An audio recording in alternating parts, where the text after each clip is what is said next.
Canal do Rio. Música, arte, cultura, esporte, turismo, política, lazer e muito mais. Canal do Rio. Carioca como você. Vinícius Roseira entrevista Dilson Versosa Júnior, diretor regional da American Airlines. Agora, aqui no Canal do Rio. Olá, gente do Canal do Rio. É um imenso prazer estar mais uma vez com vocês aqui ligado. Quero agradecer sempre as visualizações que vocês têm nos concedido, os e-mails que diretamente e diariamente vocês estão nos enviando, tá, sugerindo as novas entrevistas e os meus novos convidados. O meu convidado de hoje está há 28 anos à frente da empresa como diretor regional geral de vendas e marketing, responsável pela política e estratégia comercial da empresa American Airlines. Diretor, meu amigo, meu querido Dilson Versosa Júnior. Bem-vindo ao Canal do Rio, Wilson. Obrigado, é um prazer estar aqui. Prazer nosso, espero que você tenha aqui a oportunidade de nos trazer mais informações a respeito daquilo que nós já sabemos, que a empresa vem num crescimento bárbaro e fantástico, e saber quais são os novos planos e os preparativos, os novos projetos, os novos investimentos que a empresa hoje tem começado a fazer aqui para 2018. Olha, a gente tem, no caso do Brasil, a gente está saindo de uma crise, né, que atrapalhou durante esses 2 últimos anos. A gente foi obrigado a fazer algumas reduções na nossa malha do Brasil, mas eu acho que a gente está vendo isso, está vendo para trás já essa parte. Nós já começamos a vislumbrar um crescimento e, com isso, aumentando o número de frequências já a partir dessa temporada agora.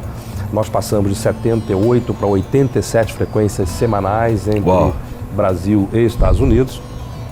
O Rio de Janeiro, em particular, esse ano nós estamos operando a 2ª frequência diária do Rio de Janeiro para Miami, tá, durante a temporada, e também reintroduzimos o voo de Dallas 3 vezes por semana, que vai operar até a época do Carnaval.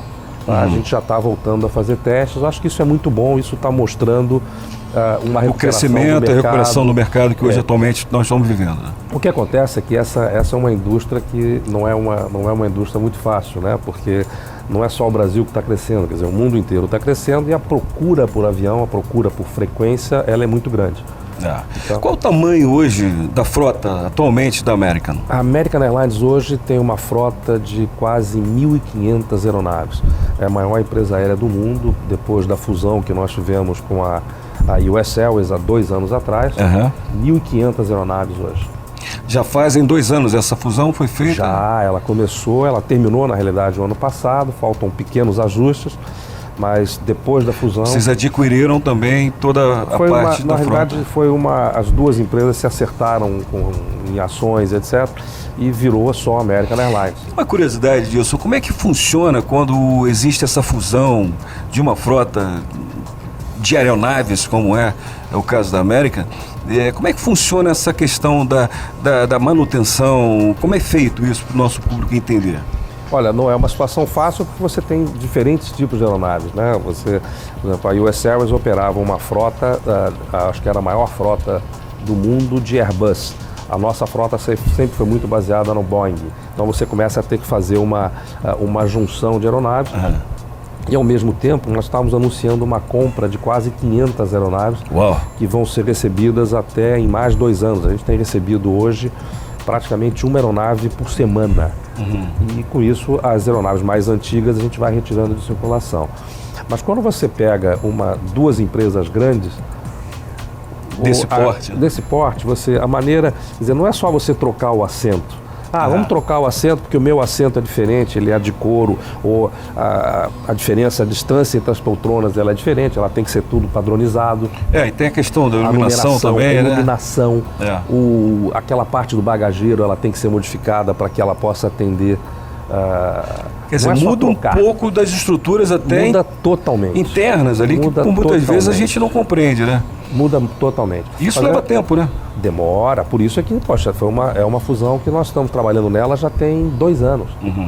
Hoje nós estamos com todos os aviões pintados já. Você tem a questão da pintura também. Você só vai pintar o avião a partir da hora que você possa também aproveitar E além da pintura, você fazer um outro tipo de serviço. Vamos trocar a poltrona, vamos trocar as poltronas da executiva por uma outra que seja a mais adequada para essa frota. Tá? É um trabalho... É um processo lento, né? Mas ao mesmo tempo que justifica a qualidade desse trabalho. Não tem dúvida, porque os investimentos são muito grandes. Você, quando vai trocar, vamos dizer assim, uma poltrona de classe executiva, né, para colocar aquelas poltronas que hoje são cama, né, que tem 360 graus, a gente não está falando de um avião, de 2 aviões. Uma frota internacional, ela é composta de mais de quase 300 aeronaves. Então você tem que ter um planejamento para que, a partir da hora que esse avião entre em manutenção, que essas trocas sejam efetuadas. E que não haja demanda ali para ter problemas depois, né? Você vai ter sempre que sacrificar alguma rota em algum período do ano para que você consiga fazer essa manutenção. Essa questão do que nós chamamos de céus abertos, a política dos céus abertos, explica um pouco pra gente, que eu acho que poucas pessoas sabem que isso já foi liberado aqui no Brasil, né? Não totalmente, mas deixa eu só voltar à questão da manutenção, que tem uma questão que é muito interessante. Nós estamos construindo já um hangar em São Paulo, no aeroporto de Guarulhos, que vai ser o primeiro centro de manutenção fora dos Estados Unidos. Uau, é importantíssimo. É um investimento muito grande, de vários milhões de dólares, que a gente vai poder fazer manutenção das aeronaves que chegam no Brasil de manhã e só saem à noite. Tá? E com isso vai diminuir bastante o número de atrasos, cancelamentos, etc., porque vários desses tipos de manutenção que hoje só podem ser feitos nos Estados Unidos vão poder ser feitos no Brasil a partir do ano que vem. A expectativa nossa é que a setembro ou outubro a gente já inaugure. Outubro agora já? Desse ano agora. Agora, voltando à questão de céus abertos. A questão de céus abertos, o nome é um nome que é muito complicado, as pessoas normalmente acham que política de céus abertos, vai fazer com que você voe do Rio de Janeiro para Brasília, que empresas americanas possam voar dentro do Brasil com tripulação americana. Não tem nada disso. Tá? Os céus abertos, ele é simplesmente uma menor interferência do governo. Hoje em dia, os acordos entre países, eles são acordos bilaterais. Tá? Então, o Brasil e os Estados Unidos, eles sentam para negociar e determinam o número de frequências para cada lado. E as empresas, elas entram e dizem, olha, eu quero voar do Rio de Janeiro para tal cidade dos Estados Unidos, e os governos é que vão decidir se é viável ou não, baseado em uma série de coisas. Os céus abertos, na realidade, ele aumenta a competitividade porque ele faz com que qualquer empresa brasileira possa voar para os Estados Unidos e qualquer empresa americana possa voar dos Estados Unidos para o Brasil, não internamente, sem autorização governamental. Isso minimizaria alguns custos para a empresa ou para os tarifas, no caso do produto final, que é ali o nosso passageiro em si? Não tenha dúvida. Em todos os lugares onde houve a implantação de céus abertos, os Estados Unidos hoje já tem acordo de céus abertos com quase uma centena de países. Tá? O que acontece? Existe uma queda de tarifa a partir da hora que tem mais competição e o aumento do tráfego aéreo, mais pessoas viajam. No caso do Brasil especificamente, a IATA fez um estudo em que ela projeta que pode acontecer ao longo dos anos um aumento de 47% em número de pessoas voando entre os dois países. E qual o tempo? Isso em 10 anos mais ou menos, de 47%, que é um número altíssimo. Tá? Isso em função dos céus abertos. Então, o que vai ser? O acordo bilateral, ele é muito engessado. O acordo da política de céus abertos, ela permite que, por exemplo, se a América quiser amanhã usar uma frequência ou fazer uma frequência para uma cidade onde ela não voa hoje, que a gente possa utilizar isso, fazer isso durante a temporada, por exemplo. Hoje eu não posso voar durante a temporada para Las Vegas, por exemplo. Isso. Tá? Agora, se a companhia aérea achar que existe tráfego, que existe uma demanda suficiente, você tem a liberdade de comprar um produto para aquela direção. Exatamente. O que vai determinar isso é o espaço no aeroporto. Tá? O aeroporto vai dizer para você, olha, você pode voar do Rio para Las Vegas, mas você tem que operar, o voo tem que sair 11 horas da noite, ou tem que sair 1 hora da manhã. Cabe à empresa, a qualquer empresa, decidir se ela aceita ou não. Exato. Interessante. E agora, politicamente falando, Dilson, o que de fato está ocorrendo? Quando a gente coloca na questão de estar engessado, isso é um problema dentro do Planalto, é um problema que está ali em jurisdição, ou realmente é cauteloso para que isso haja uma tranquilidade na liberação desses céus abertos? Não tem. Na realidade, esse acordo de céus abertos ele foi assinado já há alguns anos atrás, tá, pelos presidentes da época, que era, no caso, a Dilma no Brasil e o presidente Obama nos Estados Unidos. Foi assinado há muito tempo. Ele ficou parado no Congresso, como é natural, em qualquer país, ele tem que passar pelas comissões necessárias, etc. Isso tudo foi feito e ele foi aprovado oficialmente agora pelo Congresso Nacional em dezembro. Então está recente. Nós recente, temos a probabilidade de ter isso logo resolvido. Isso foi aprovado agora. Ele agora vai para o Senado e para a sanção presidencial. Então a gente acredita agora que, como já houve um debate muito grande na Câmara dos Deputados, que esse processo agora ele caminhe um pouco mais rápido. Tá? Sem nenhuma interferência. Esperamos nós brasileiros, né? Eu acho que ele é bom para todos os lados. As empresas brasileiras, de uma maneira geral, elas também estão apoiando, tá? E eu acho que é bom para o consumidor. Quanto mais competição você tiver, a tendência é que você tenha uma redução nos preços de tarifa e tudo mais. Claro. Atenção aí, gente. Vamos ficar atentos, porque isso é importante para o Brasil. O visto brasileiro, a maneira com que você obtém o visto brasileiro até agora ainda é uma maneira extremamente antiquada, tá? De você ter que enviar passaporte para consulados, etc. E a partir de janeiro agora, tá, a Embratur e o Ministério do Turismo estão promovendo o visto eletrônico, né? O visto eletrônico tanto para os Estados Unidos quanto para o Japão, Austrália e Canadá. A expectativa deles é que isso traga de 25% a 30% mais pessoas para o Brasil, que fique mais fácil você vir para o Brasil. Isso para nós é muito bom, tá? Porque faz com que a gente possa trabalhar mais em grandes eventos. Nós vamos ter agora o Carnaval, por exemplo. A gente não pode continuar numa rota como essa, muito dependente do Brasil só, de mais brasileiros a bordo do que americanos, a gente sendo uma empresa americana. Então, a gente quer trazer mais gente para cá.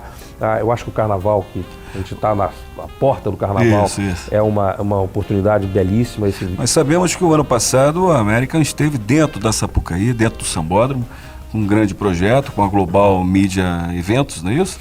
Que hoje ainda participa com vocês, né? Esse ano vocês vão estar lá, né? A gente vai ter novamente um camarote dentro do Carnaval Carioca. Eu acho que é importantíssimo a gente estar trazendo gente todos os Estados Unidos para cá, para que eles possam ver. Tá? Existe ainda um pouco de dúvida do americano em relação ao Brasil, do que vai acontecer com o Brasil, etc. Mas o Carnaval eu acho que é uma grande oportunidade. Como funciona a alegria do povo, do povo carioca e tudo mais. Agora, disso, nós falamos do aeroporto de Guarulhos, em São Paulo, né? E para o Rio de Janeiro? Eu sei que a América também tem feito aqui começa a fazer um grande investimento para o nosso novo Galeão, né? No Rio de Janeiro, nós somos um grande operador do Galeão, nós também temos uma área grande de manutenção que terminamos agora de construir, não é um hangar, mas é uma área grande de manutenção. A cidade, a América talvez foi uma das únicas companhias, ou a única companhia que nunca deixou de voar do Rio de Janeiro para Miami desses 28 anos que a gente completa agora em julho. Tá? Quer dizer, o nosso compromisso com a cidade é muito grande, a gente tem escritórios separados, nós temos quase 120 funcionários no Rio, entre várias áreas, funcionários altamente qualificados. Além de ser um flamenguista e ser um carioca, né? Sou, com muita honra. Qual cidade do Rio você nasceu aqui, Dilson? Eu nasci no Rio de Janeiro. Mesmo na cidade do grande Rio? No Rio Comprido. Rio Comprido. E sou carioca. E flamenguista. Flamenguista. Apesar de hoje o meu escritório estar em São Paulo, eu continuo sendo carioca e moro no Rio de Janeiro. Dilson, nós temos grandes amigos em comum, né? Aliás, falamos de dois aqui. O nosso querido amigo do Red Rock Café, Norberto Herrera, que está chegando agora no Rio. Está aí com grandes projetos novamente para o Red Rock Café. E o nosso querido amigo Paulo Maxi, que nos favoreceu a oportunidade de estarmos juntos na Trans-Europa Turismo. Como é que está o teu trabalho com as agências de turismo aqui no Brasil em geral e principalmente na nossa cidade maravilhosa? Olha, as agências são o maior canal de distribuição do nosso produto, são extremamente importantes. Nós temos uma relação com eles, uma relação bastante profissional. É claro que nesses 28 anos, pessoas como Paulo Max e a turma toda da Transeuropa, que já estão conosco há muito tempo, fazem com que a relação não seja somente profissional e seja também uma relação mais amigável, pessoal, também. O que eu acho que é bacana. Você pode unir essa relação profissional com uma relação pessoal, eu acho que é sempre bom. Mas as agências são extremamente importantes, elas são, como eu disse antes, é a principal maneira e a principal forma da gente distribuir o nosso produto. Nós trabalhamos com um grande número de agências no Brasil todo, e a Transeuropa aqui no Rio de Janeiro é um grande cliente nosso também. O Paulo está nos prometendo aqui, muito em breve está conosco aqui. Ô Gilson, eu queria tocar de novo no fator segurança, que eu acho que é de grande responsabilidade, e para que o nosso público entenda como é feito o sistema de manutenção de uma aeronave. Ela, quando voa de Nova York para cá, para o Brasil, chega no Galeão, o que é feito? E o público, às vezes, precisa entender. Tem que parar, é feita uma manutenção para que ela retorne. E, geralmente, uma aeronave dessa que faz Rio-Nova York, quantos voos geralmente ela é feita? Olha, primeiro, eu acho que é bastante interessante o pessoal de casa entender o seguinte. Não existe um avião que seja alocado só para essa rota. Quer dizer, essa aeronave, ela chega em Nova York, sai do Rio, chega em Nova York de manhã, ela também vai para outros lugares. Um outro ponto importante é que o comandante, ele é a autoridade máxima dentro do avião. Tá? A partir da hora que o comandante entra no avião, ele é a única pessoa que tem autoridade para cancelar um voo, tá? Se ele achar que existe algum item que não seja de segurança. Muitas vezes isso causa transtorno aos passageiros, mas eu acho que todo mundo prefere que, havendo algum problema de manutenção, alguma situação como essa, que isso seja detectado antes, tá, do avião sair, até porque você tem mais recursos para poder consertar e reparar. E ficar tranquilo ali no Quando o avião chega no Brasil, nós temos aqui, os aviões normalmente chegam pela manhã e vão embora à noite de volta para os Estados Unidos. Entra uma equipe de segurança a bordo, ela tem que retirar todos os assentos da aeronave, a parte de baixo dos assentos, para ver se não tem nada escondido, você não detecte nada, nenhum material explosivo, alguma coisa que isso pode acontecer. Então, o avião é totalmente... eles têm que tirar os assentos e depois vem uma pessoa da limpeza para recolocar. Isso é feito... diariamente na chegada. Diariamente. Então, isso cabe a nós, passageiros, que reclamamos por muitas vezes, né? Por estarmos ali. A questão do próprio bilhete eletrônico passou a ser a maneira mais rápida de se embarcar. Você acha que isso melhorou muito? Porque a gente recebe muitas reclamações ainda, né? Não tenha dúvida que hoje em dia você não tem aquele bilhete físico, né, que você andava. Escrever à mão, né? Tem gente que gosta ainda de ter o teu bilhete, mas a tendência cada vez mais é que você não haja, que você tenha máquinas nos aeroportos, que você possa fazer teu check-in, despachar sua mala sem precisar de falar com o atendente da companhia aérea. O cliente, para viajar, eu acho que você tem que investir bastante nisso. Eu acho que a gente esperava assim, tipo, vou viajar amanhã, vou para Aspen, né, Snowman. Eu quero sair de casa com uma van, chegar e embarcar imediatamente. Será que um dia a gente consegue fazer isso? Tomara que a gente aqui no Brasil ainda tem essas questões de segurança, que você não pode despachar a tua mala de casa. Já chegamos ao fundo do poço. Com essa política hoje de câmbio flutuante, digamos assim, você acha que nós vamos começar a voar longe agora? Olha, a gente já achou que ia voar longe algumas vezes no Brasil, mas eu acho que isso faz parte da América Latina, né? E é importante que a gente consiga entender bem isso. Eu acho que o câmbio, o câmbio flutuante, ele não é um grande empecilho, tá? As pessoas... É claro que se você vai viajar para fora, é bom você saber quanto é que você vai pagar na sua... Para não tomar susto depois, né? Tá, mas eu acho que ele tem se mantido de uma maneira... A economia indo bem e o câmbio também, ele responde de uma maneira positiva. E nesses patamares, é bom? O câmbio está ali organizado? Eu acho que a gente está numa recuperação de novo, eu acho que é bom. O fato da gente colocar esse voo do Dallas aqui no Rio de Janeiro, eu acho que é importantíssimo, mesmo que seja temporário, de dezembro até fevereiro, é uma maneira da gente sentir novamente o termômetro. É um termômetro. Vamos voltar de novo com esse vão em junho, não vamos voltar, vamos investir mais na cidade. Eu acho que tudo isso é importante para a gente ter uma ideia do que fazer. Porque nós viajamos o mundo afora, nós queremos ter a nossa cidade segura, nós sabemos que o nosso Rio de Janeiro é um paraíso, né, com várias etapas para serem concluídas, mas quero ouvir de você, sinceramente, o que você sente de falta e de saudade na nossa cidade, Dilson. Eu acho que o que eu mais sinto, e pelo que eu vejo por aí, com todas essas andanças, tanto no Brasil quanto fora do Brasil, eu acho que a gente precisa voltar a ter orgulho da cidade que a gente vive, que, como você disse, do paraíso que é o Rio de Janeiro. Tá? Eu acho que a gente precisa resgatar um pouco